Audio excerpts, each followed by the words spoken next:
Število zaposlenih pada iz meseca v mesec. Jaz moram reči, da je samo po zadnjih statističnih podatkih iz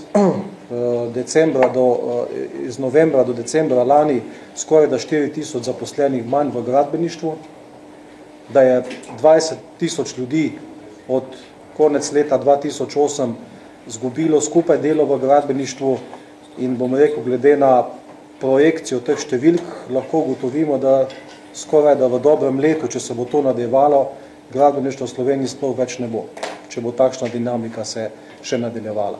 Jaz moram reči, da to številko padca skoraj da 4.000 ljudi še niso upoštevana podjetja iz skupine SCT, ki so šla v stečaj, nekatera, ni upoštevan stečaj CPM-ja, Maribor z 700 zaposlenimi skoraj, ni upoštevan stečaj Stavbarja, Maribor z 120 zaposlenimi in še nekaterih drugih podjetij, ki so šla v stečaj v začetku letošnjega leta. Povratne migracije, torej migracije nazaj v matične države, so v tem trenutku izjemno močne.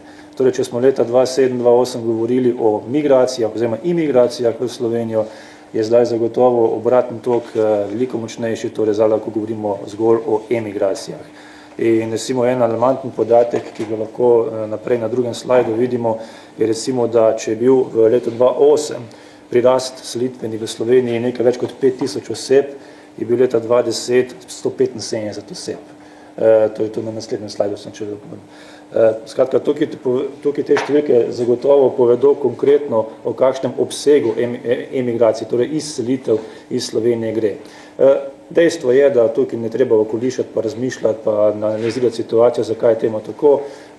Če so prišli migranti v Slovenijo zaradi izključno ekonomskih razlogov, se nažalost izseljujejo oziroma odhajajo nazaj v matične države spet zaradi ekonomskih razlogov, tokrat zaradi izjemno slabe situacije, bodi se v gradbeništvu, bodi se v drugih panogah.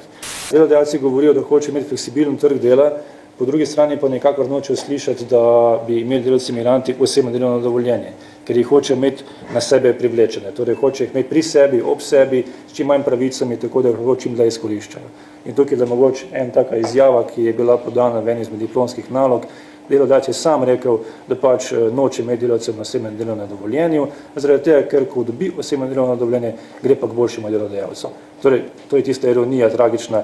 Po eni strani govorijo delodajalci, da imamo premalo fleksibilen trg dela, da so delavci premalo mobilni, po drugi strani pa delavci migranti dobesedno vežejo na sebe, da jih lahko izkoriščajo. Potem naprej, recimo, moram priznati, da delodajalci so zelo inovativni v zadnjem času pri kršenju delavskih pravic. Recimo pred časom sem omenil primer tako imenovanega davka na recesijo. Tukaj vidite izsek iz te tako imenovane plačne liste. Gre za konkreten realen primer delodajalca, ki je utrgal delavcu 200 evrov in to pomenoval kot davek na recesijo.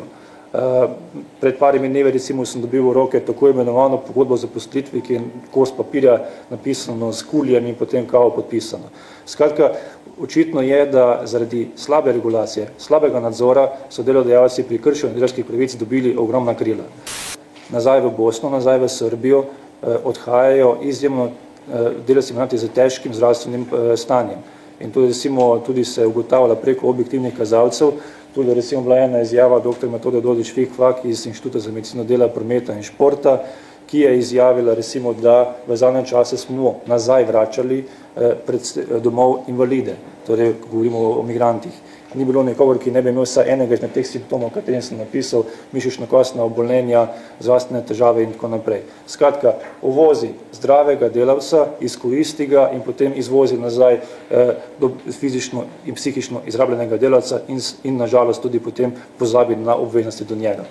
Če pa potem pogledamo, kaj je tukaj država naredila, malce sem se pogledal za tistimi krogci, ki jih ponavadi uporablja vlada, tako da mogoče se upravičujem tukaj za avtorske pravice, ampak vseeno bi rekel, da kakor vidite tele rdeče krogce, vlada je recimo sprejela ogromno zakonodaje po skrajšanem postopku, tudi zakonodaje, ki so šle ne ravno v smeri delavskih pravic, medtem ko pa v smeri zmanjševanja kršitev pravic delavcev migrantov oziroma izboljševanja njihovega položaja, pa nažalost vidimo samo rdeče krogce.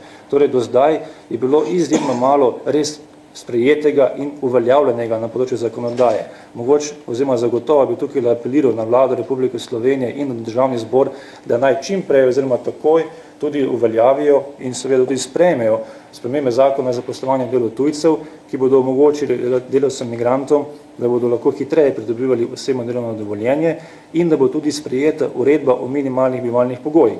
Druga stvar, ki pa tukaj bi zagotovo poudaril, tudi v kontekstu današnjega visoko vladnega srečanja na Brdu, ki so prišli predstavniki predsedstva Bosne in Hercegovine, bi rekel, da naslednje. Naj se takoj začne izplačevati nadomestilo za brezposelnost za delavce migrante iz Bosne. Naj se ne čaka na ratifikacijo sprememb socialnega sporazuma, kajti očitno je, da bo to še trajalo na podlagi pač realnih žalostnih izkušenj do sedaj, ampak naj za vraga že Vlada Republike Slovenije spreme takšen ukrep, ki bo omogočil takoj zdaj izplačevanje denarnega nadomestila za delavce migrante iz Bosne. Tukaj moram poudariti, da v takšnem vidiku, kot je zdaj socialni sporazum, krši Evropsko socialno listino, zaradi tega, ker ne zagotavlja socialne varnosti delavcem v Sloveniji. Ni izgovor, da se čaka en na drugega, ni izgovor na to, da govorimo, da vsakih 2 tedna da ven ali slovenska vlada ali pa to drug sporočilo, delamo vse, kar je mogoče. Tisto, kar res mi pričakujemo in tisto, kar res tudi hočemo, je enake pravice za vse delavce. In tukaj vlada naj ta korak naredi takoj. Predlagamo, da se dopolni zakon o jamstvenem in preživninskem skladu in sicer na način, da bi delavci, ki ne prejmejo plače več kot mesec dni, več kot 2 meseca, torej imeli pravico iz tega jamstvenega sklada dobiti vsaj minimalni nadomestilo plače v višini, najmanj v višini minimalne plače. Recimo izkušnja iz Vegrada je kazala in je pokazala na absurdnost slovenskih bank. Delavci so zaradi neizplačenih plač, ki jih niso dobili več kot 3 mesece, prejeli iz naslova iz jamstvenega sklada določen denarni znesek. Vendar žal na svoj račun, v svoj žep, niso prejeli zneska, ki jim je bil nakazan. Zakaj? Zato, ker jim je banka neplačane kreditne anuitete odtegnila. Čeprav jim je bil nakazan znesek za vsak mesec, recimo v višini minimalne plače, ki je izvzet po zakonu sicer iz izvršbe. Dobili so pa znesek pač v enkratni višini, ki je seveda presegal znesek te minimalne plače. Zato je bilo nujno potrebno tudi jasno napisati, jasno določiti, da so ti prejemki iz jamstvenega sklada izvzeti iz izvršilnih postopkov. Preden gre podjetje v stečaj, so delavci ponavadi 2, 3, 4, 5, 6 mesecev ali pa več, brez plač, brez kakršnih koli prejemkov, vsi delavci.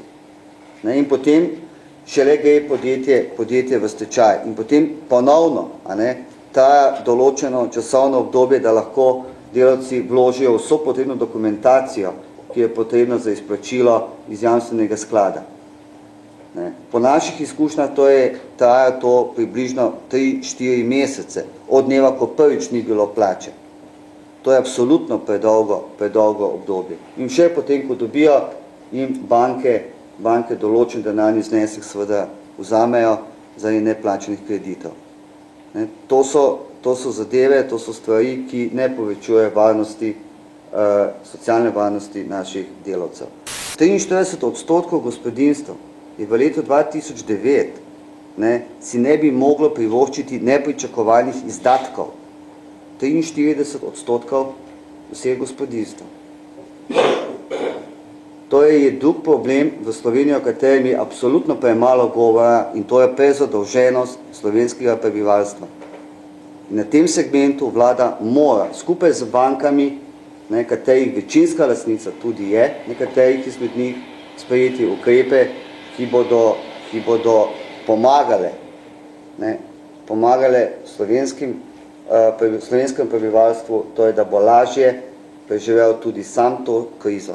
Kajti v nasprotnem primeru, ne bomo več govorili samo o ekonomski finančni krizi. Mi že danes lahko govorimo o socialni krizi.